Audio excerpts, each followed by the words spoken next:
me beauty.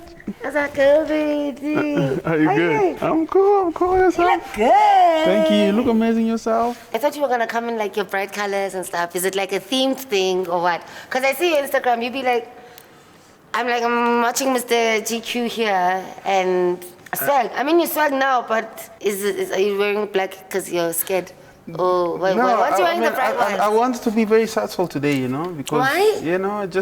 just chilling. But I mean, you chose the wrong day to be subtle. Why? Are you just giving me my shine? Yeah, just give me a shot. Look at your outfit though. This is me subtle. I was going for church girl. It's really cool. I like it a lot. Who was going for the pasta? I really like it a lot. I think you should make me one. Yeah, it's really amazing. I'm gonna make you one. Yes, for sure. Yeah, I'd love one. I think a lot of people actually don't know how serious I'm about fashion. Like, I don't say it, I just wear the clothes. It shows though. Yeah, but I'm really listen, if you speak, a lot of the time I don't work with stylists. So I invest, I have a personal tailor that's been...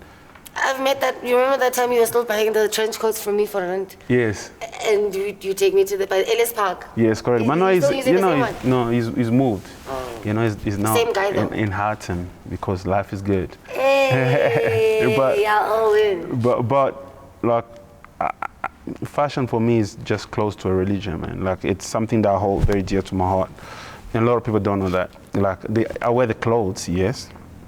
Because but a lot of thoughts go behind it. They do show. It could be just people picking clothes for me. Actually, no. I actually just picking clothes and the stuff you wear is not just yes. there. But what I'm trying to get across is that actually there's a lot of thinking that goes behind the outfit. So even if I have a stylist that I work with, I'll actually brief them and show them, give them a mood board, and this is how we go in and make sure the tailor get the cuts right and the design right and everything.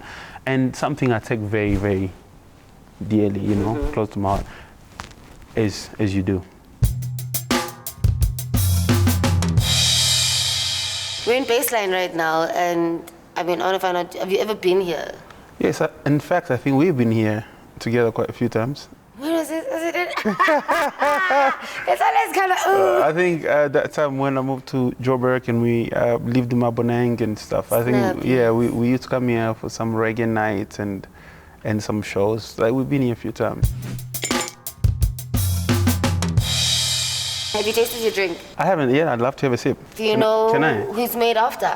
No. It's made after you. It's actually a drink made in your personality. It's called the Conversational Piece. Oh, wow. Well, Bert is really good and very rebellious. And basically the whole drink represents Trevor and all his struggles, his growth in Africa, how he has done this sophisticatedly, and the personality is bubbly like him, but also shows his abilities and strength.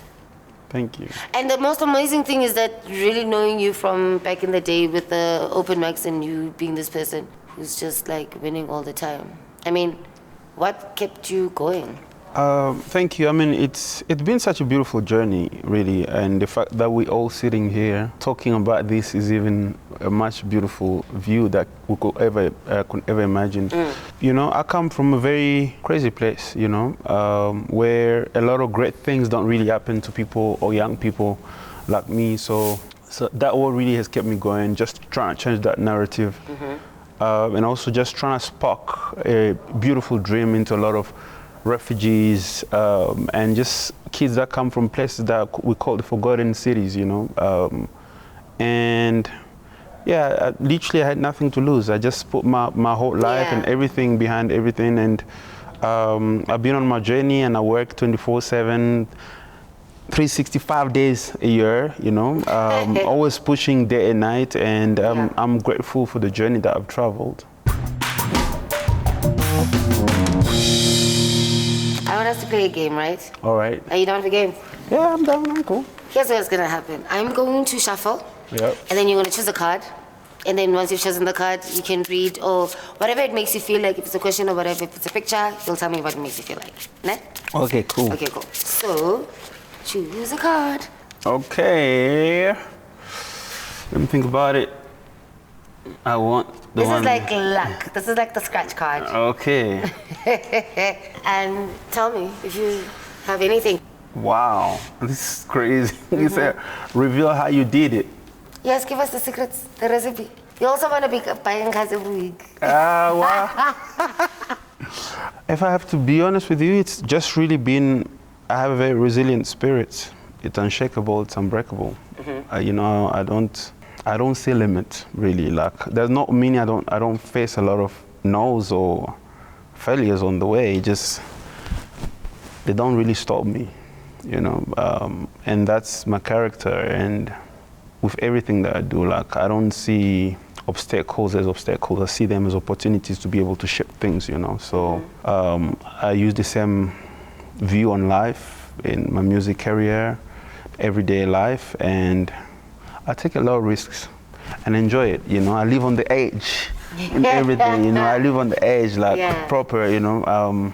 And I think that has really given me room to always push myself. And just to say, reveal how you did it, it's such a broader question, you know, but like my whole journey, I think, with music and entrepreneurship has really been built around that spirit, you know. And of course, you know the story from Durban, from working on the streets and doing a whole bunch of odd jobs, be it car guard, be it gardener, be it a waiter, a whole bunch of things. And the vision always been intact. Right from the start, I knew exactly where I wanted to go. I knew exactly what I wanted to do. Although many people around me did not believe it, my vision has always been clear. It hasn't changed. In fact, I believe I'm still right at the start of it, you know. So I just, like, as I said, like, that's pretty much it. Like, every single day, and I do not lie, every single day I wake up and I do something about my vision, every single day. Whether I'm sick, whether I'm feeling down, whether I'm sad or I'm happy, every single day I do something about my dream, every single day. Yeah, that is crazy. And then you have to keep yourself motivated, Val. Because, I mean, it is your dream. For sure. At the same time, you know, when a dream is bigger than who you are, because at the end of the day, I come from, as I said, the city where I come from, or the community I come from, or my family. A lot of great things don't happen for us or to us, you know. So it's the stories here, as recently you heard about the volcano eruption that happened in my hometown. Then you hear a lot of wars. It's always been, since we're young, it's always been like war, armed conflict, childhood friends going to be soldiers. It's always been like the crazy stuff, right? Yeah. When I was very young, about 17, 18, I told myself, there gotta be somebody, gonna be a young guy that's gonna leave city and go make a living somewhere and be able to change that narrative. So every time someone pronounces or say the name of the city, or in fact the country Congo, there gotta be an incredible story that is being told as well, you know, be it for music or be it for a young businessman, whatever. And that word really pushes me, you know, being able to really shape the narrative and create a whole beautiful new narrative in music, and just like a young African giant pushing for their dreams, And winning. Yes, all the time. Although it's still right early, but it's been really a blessing, you know, like, you know, I wouldn't call it luck because it's you know, the harder you work, the luckier you get. Yes, right? Yes, but it's been such a beautiful journey, yeah. Cheers to change. Cheers. Bluetooth.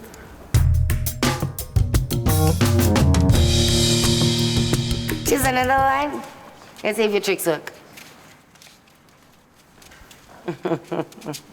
Oh, wow. Why are you messing my card, Abu? I want this card. That's it? Yes. Why do you say no to things? Yo. Things is too broad, but I say a lot of time if I say no to things, I just genuinely either don't connect to it or genuinely doesn't align with my thoughts or where I am and my values, whatever. Yeah. I mean, do you ever find yourself though not saying no, like if you feel like you've found yourself saying yes? Yes, I have, but again, you know, I think over time as I grow slightly older, I'm finding a lot of comfort in saying no. And standing if by something doesn't really, you know, it doesn't resonate with. Yeah, doesn't resonate or doesn't really sit well with me. I'm cool saying no and not being anxious on how people will feel, you know. I'm cool in my space. I'm cool with who I am.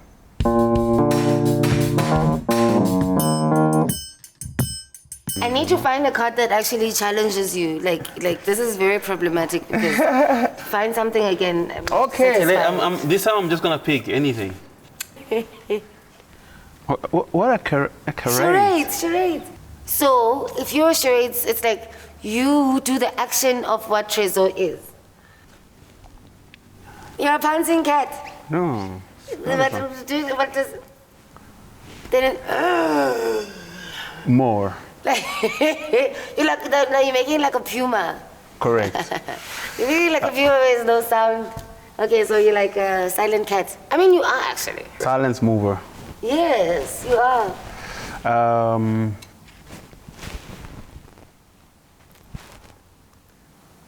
Global and humble. Rainbow. Bigger things on the low. You're on the deal. Yes. Got it. Oh my God, Tresor. Okay, we have to do it again. But what makes you do that though? What makes you like keep it on the DL? It gives me peace. Yeah? Yeah.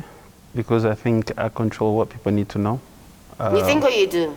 No, I do. I do because I can control my own narrative. Because I think that's beautiful. Like, owning your story is very important. You know, controlling how you tell the story is very crucial. We have such colorful stories and journeys, you know. Mm-hmm. I just don't ever like my story to be fluid. It is like for anybody to just shape it, you know. So I take the director seat on it and shape it how I feel, you know, and I tell it in a glorious way. And one of them is just share what I believe is crucial to share.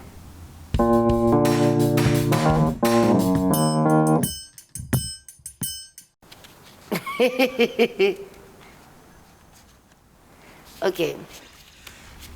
47? Mm-hmm. Does it evoke anything? What does it make you think of? First, 7 is not one, it's like possibly my favorite number next to 3. Why? 7 represents a lot. So I'm from a family of 7. I'm the third born, but also it's the title of my first album, 7. Have you checked it out in numerology? Yeah, of course I have. And it still makes sense to... A lot. It's the reason why I actually named my first album 7, because it actually spoke about the messaging of the project, which was the right timing and being ready to start your journey and being ready for the world, and it was like the perfect timing for it, you know. So 47, I want to understand how can we decode it. I mean, what does it make you think of? I mean, makes you think of family, your siblings? Yeah. And where are your siblings? Are they all in Congo? They're all in Congo. I love and miss very much. Also, I remember very, very clearly when I was young. I think this might have been the age where my late dad and I were very close. Very, very close. It was like between 45 and 47. Yeah. Yeah, that's all I remember, but which was, of course, I had some of the fondest memories of him. Yeah, what happened with him? My dad, of course, I lost both my parents very young.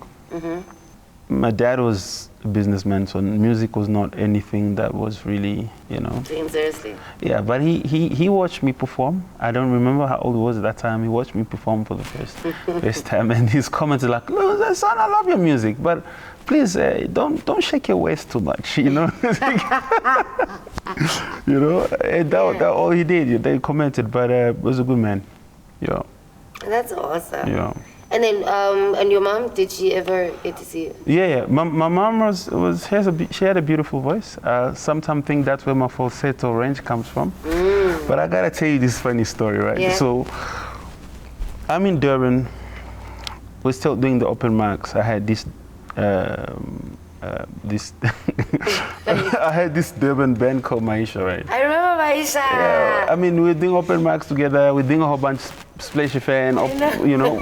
For a lot of people that don't know, I've known Moonchild for like over 10 years. And we literally started our career together, like in Durban. Actually, even when we did the Train Festival, I was pregnant with my daughter who's turning 13 in August. So it's been over 10 years. Oh my God. She's turning 13 in August. I was giving birth 2 weeks after that concert. That's crazy. So yeah, it's been... I remember the Train Festival. It's been about 13 years now. You know, was so crazy. And I just literally arrived, I think, at that time. Literally, what we met, I probably have like a few months old in South Africa, and I was still trying to learn how to articulate myself. And anyway, so my band used to perform in this neighborhood called Westville in a small pub. In Pinetown. Yeah. Woodcutters somewhere, you know. So a lot of my friends would cougars outside, and I'll perform there at Woodcutters like on weekends and get like 1,500 for like a 2-hour set. And I remember this one time I was doing, I can't remember what it was, but it was I don't know, it was an alternative cover. I don't know if it was Pearl Jam or was Incubus. It was an alternative band, right? Yeah. And I went on this crazy drive and I started singing falsetto, and this guy that was really crazily drunk came in, I was like, oh my God, are you really hitting that high note? Are you wearing a G string or what? I don't know. Because they're saying the notes were very high, which was really funny. It was like you were in pain from your butt. Oh my God, that it was such a beautiful. That was the luckiest compliment. But it was such a beautiful, I think, journey, like in Durban, and beautiful start, beautiful place to start, and it really has been beautiful also to watch you evolve into this incredible, amazing woman you become, you know, in your craft and just as a human being. It really has been incredible. That's true. Yeah. And so, like, I mean, how did you even get to work with Maisha? Crazy story. I arrived in Durban, no papers, illegally. I spent like months, like the first month at Home Affairs in Durban. Eventually, I get my refugee paper, so I start working as a security guard. You know, I'm earning at that time like about just under 2,500 rand a month for 30 days work. I get my first paycheck, what do? I go on the internet and spend like 80% of it because my rent was like 200 rand because I was sleeping with like 10 people. Okay. And I didn't want to, I just wanted to work for my dream, so. And I'll have this small blue book and I'll put like 1,000 numbers in it. I'll go online. I didn't know the difference between a record label, publishing, and studio. Everybody that said music, recording, I just put the numbers down. And I'll come from my shift, I'll go would work like around 4 p.m. I'll come back the next day at 6. And then I'll wait around 7, 8, and I'll just call every number you can think of, right? So I'll call, and most of the people would just cut the call because they couldn't really understand what I was talking about. I used to say, hi, music, artists want to record. A lot of the guys wouldn't really understand. And Rod was one of the most passionate one. Rod is became my manager at that time, and I remember him like being very passionate and be like, okay, cool, what are you looking for? Eventually we met at this shopping mall in Durban, Pavilion. And I brought along my little guitar that I bought for like $300 from my salary, you know. And we're at this restaurant and I started playing some music for him. And then all the old people that was around just came like closer and just performed for like an hour for free for these guys, an audition. And then that's how the band came to life, you know. And it was such a beautiful thing because within 2 months we were opening at that time for Freshly Ground and 80 Grounds and Ladysmith Black.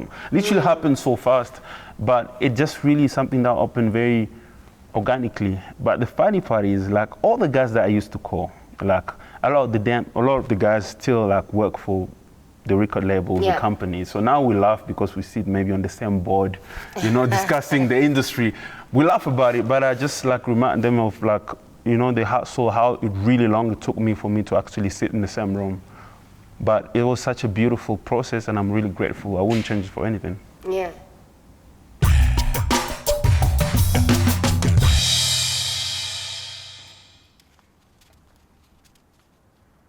Okay, let's go. I hope this is tough. Yes. All right. And handcuffs. You know, I've been pretty, most of my life I've been good. I've never been in handcuffs. Handcuffs are not just for bad. Yes, I know, but I don't think I want to discuss that here, okay? I don't want to discuss that here, but I didn't say anything. But, you know, like, I've only had, like, handcuffs on me, like, when I was hijacked, like, last year. They even had handcuffs? They had, like, handcuffs and cable ties or whatever, you know, so. Tell me about that. It was crazy. I was coming from studio recording for Nati in Neval. They went to my house, and I was doing a song campaign for some brand, and I was dropping my engineer off at his place. And I was just playing this song loud, and then I parked in front of this garage. And actually, I haven't even spoken about this to anybody, I think, in the media before. And there's this like 4 or 6 guys just pull up with like AK-47 and guns, and just like it got so crazy. Before I knew it, I was in the back seat, like shot in the back seat.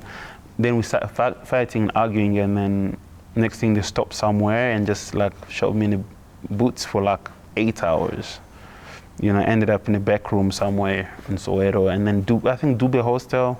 Yes. And you know, they emptied my cards at that time. It was just a crazy thing, you know. And then around 4 a.m. Dropped us in a hostel nearby, and yeah, trying to find the nearest police station. 8 p.m. the day before, my life was great. You know, I was just like living my life. I was like good. Next 4 a.m. I was like literally in the middle of nowhere, no shoes, you know, with my hand tied, trying to find my way around Soweto, and eventually found a police station which dropped me at my house, and it was really a horrible experience. But I'm cool. I'm cool now. Like I got over it literally within the first few days. Yeah. I mean, did you get any therapy? I did go for a session. A session? Yeah, but also, I'll be honest with you, I think because of the things I've seen growing up, you know, I built very thick skin for things. So this guy, which is a very funny story, so these guys were playing a piano song, like very loud. So I'm in the booth, and now that they're using a car that they hijacked, and it has crazy loudspeaker, right? And then they heard me laughing because they were playing a song, and then they were singing about it, you know, they were singing to it. Yeah. And they're like, hey, why are you laughing? You're supposed to be sad. I'm like, throughout the whole journey at that time, I think already in my head, I'm like, you know what? I'm cool. Whatever happens, happens. I'm not gonna panic. Of course, I went through a lot of the emotions in the first hour. Yeah. And then eventually I collected myself and just went through the whole thing and cooperated. And the craziest part is that the next day, they used the car they hijacked, and the guy didn't survive, you know, the next day, not with us, someone else. But I'm grateful, man. Yeah, that's the only time I've been in handcuffs in my life. And so now you're not paranoid? Or are you like, do you think you're more vigilant? I'm always vigilant. When you're driving? I'm always vigilant driving, you know, like I'm a bit of... Isn't that like a new paranoia that's just attached to that? It does, because I don't want nobody to come close to my window, you know, because it happened. But you know, I should not live in fear, though. Like, yeah, because already that's also a paralysis. You know, I should not live in fear, but so I'm aware. I'm much more aware of my surroundings, but I'm cool. I think the first 2 days after it, it's just like adrenaline that when it comes down just crashes, and then you start hear more people that happened to, but you know, and you're like, I survived. Yeah, I actually got out alive. Yeah, it was crazy.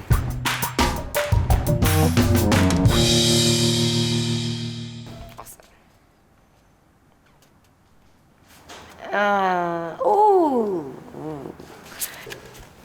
21. 21, so many things. Turned 21 in South Africa. You turned 21 here? Yeah. Great. And how was that? What did you get up to? What did you do?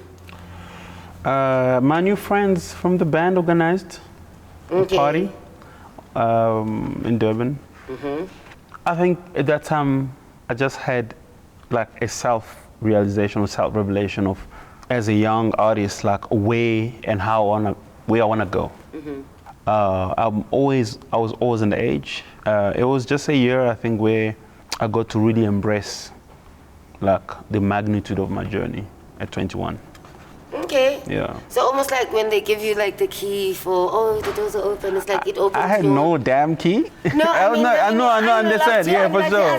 But I didn't get no key. Nobody even remembered my birthday because I had a baby. So it was just like, it's fine. That's why I think I partied for the next 10 years of my life. You're a cute mother, though, when I met you. Me? Yes. Oh, thank you. I mean, now that's why I only worry about money now, because families check. Yes. Yeah, no, it was such a great, I think it was a great phase in Durban.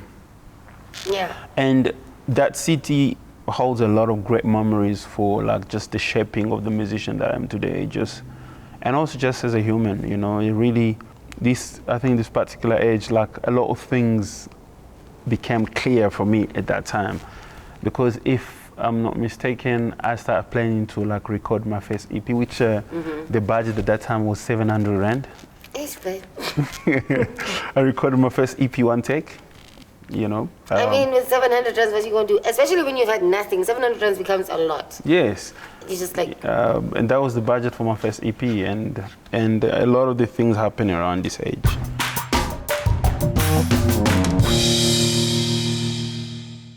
I still haven't made you panic. I mean, but you don't. So.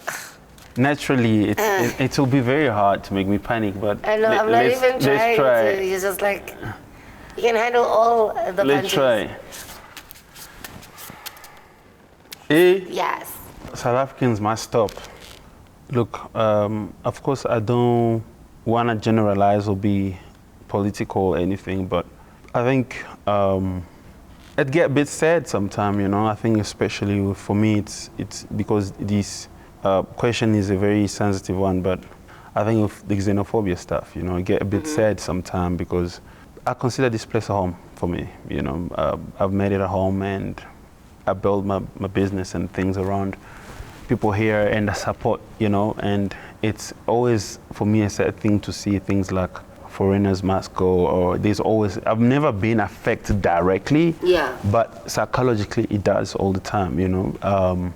And I think it's just a self-awakening thing, you know, and I have so much love for this place and the people, and I think it's time to have that kind of conversation where there's deeper socio-economic issues, and running and picking on the next man, especially who's possibly has really nothing to do with the bigger picture of things, is not really going to give a solution on a lot of things, you know, lots of things. The crazy thing is that I remember when I was going to, where did I get malaria? Did I get it? In Malawi. Malawi, yes. Yes. So when I was going to Malawi, I remember we made a stop because you go to the airport and then you have this other 6-hour drive to the place. Yes.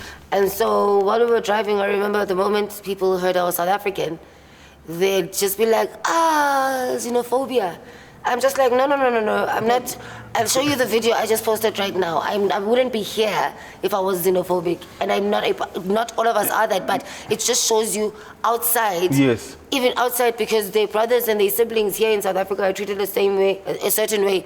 Therefore, when you get there, it's just like, when you hear South Africa, you're just like, And I strongly believe, but it's still not violent. Yeah, and I strongly believe like it's not the majority of the people, you know. It's you know, like, cause I mean, I wouldn't be where I am at if it was majority. You know, my whole life has changed because of the people of this beautiful country, and I'm forever grateful for as long as I'm always gonna, you know, be traveling this journey. Yeah. And you know, and this message comes from a place of love, and you know, because I love our people, and I believe they just need some enlightenment of mind, you know, to just awakening of mind. Yeah.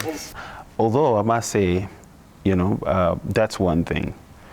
And one thing South African shouldn't stop is the humor. People here are hilarious.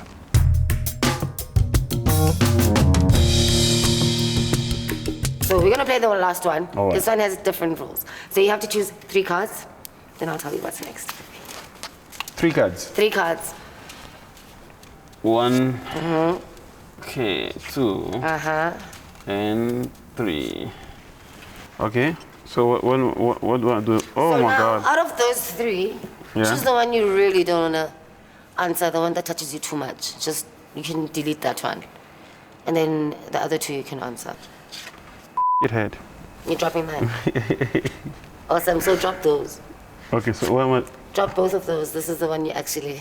No, I didn't. Sorry, it's my rules. You're a visitor. Drop those cards and deal with this card. How am I going to do It's a surprise. Surprise! Okay, that's fine. I don't even know how to do it. Okay, cool. So then, tell me, when you see the ish.